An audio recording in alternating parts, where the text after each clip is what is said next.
ये मैं बात आज उस मसीहा की कर रहा हूँ जो वाकई में खलनायक है, कोई मसीहा नहीं। ये टीचर्स के बीच पनपा हुआ एक भेड़िया है जो हर एक चीज़ को फेल करने के लिए काम करता है। नाम है इसका अविनय शर्मा। जब बात होती है एसएससी प्रोटेस्ट की तो ये टीचर आता तो है बट सहायता नहीं करने के लिए, बस उस आंदोलन को उजाड़ने के लिए आता है। ऐसे देख कर लगता है इस टीचर को बुलाने की कोई ज़रूरत नहीं थी, ना इसे आना चाहिए था। बात मैं कर रहा हूँ एसएससी की।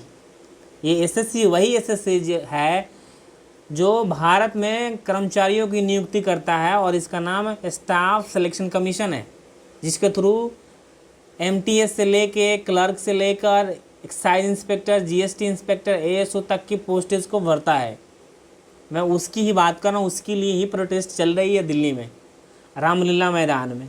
बट इस बीच बहुत बड़ी कंट्रोवर्सी क्रिएट हो गई है और इस कंट्रोवर्सी को क्रिएट करने वाला कोई और नहीं बल्कि दोगला अविनय शर्मा है। मैं इसलिए कह रहा हूँ क्योंकि इसके लिए मेरे मन में बहुत ही पहले श्रद्धा थी, विश्वास थी। बट ये जो कार्य कर रहा है ना अभी के टाइम पे टीचर्स के बीच फूट डालने का और आंदोलन को कमज़ोर करने का, ये बहुत ही निहायतन कमीना किस्म का काम है। यहाँ बच्चे अपनी लाठी खा रहे हैं अपने अधिकार के लिए, ये अपनी लड़ाई लड़ रहा है कि हम फेमस होंगे, हम फेमस होंगे।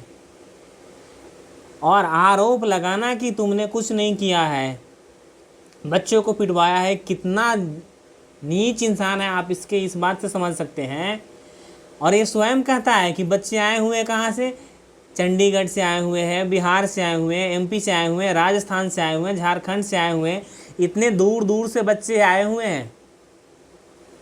उनके रहने की व्यवस्था नहीं है, वो आप पे विश्वास करके दिल्ली आया है अविनय शर्मा, लेकिन आप उसके लिए खलनायक निकले हो।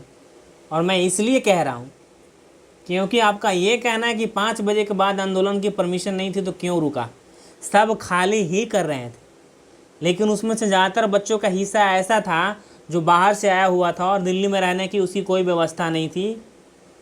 इसलिए वो रिक्वेस्ट करता है कुछ सब टीचरों से कि सर आज हम यहीं रह जाते हैं, रह लेंगे यहीं पे, सो लेंगे यहीं पे, कल प्रोटेस्ट है उसमें भी हिस्सा ले लेंगे और प्रोटेस्ट ख़त्म हो जाएगा, उसके बाद चले जाएंगे। लेकिन इससे पहले जाकर क्या करता है अविनय शर्मा, दिल्ली के डीसी से मिलता है और दिल्ली के डीसी से मिलकर लाठी चार्ज करवा देता है। ये कितनी सच्चाई है मेरे को पता नहीं, बट ये दिल्ली के डीसी से मिलता है जिस टीचर को बच्चों के साथ रहना चाहिए था।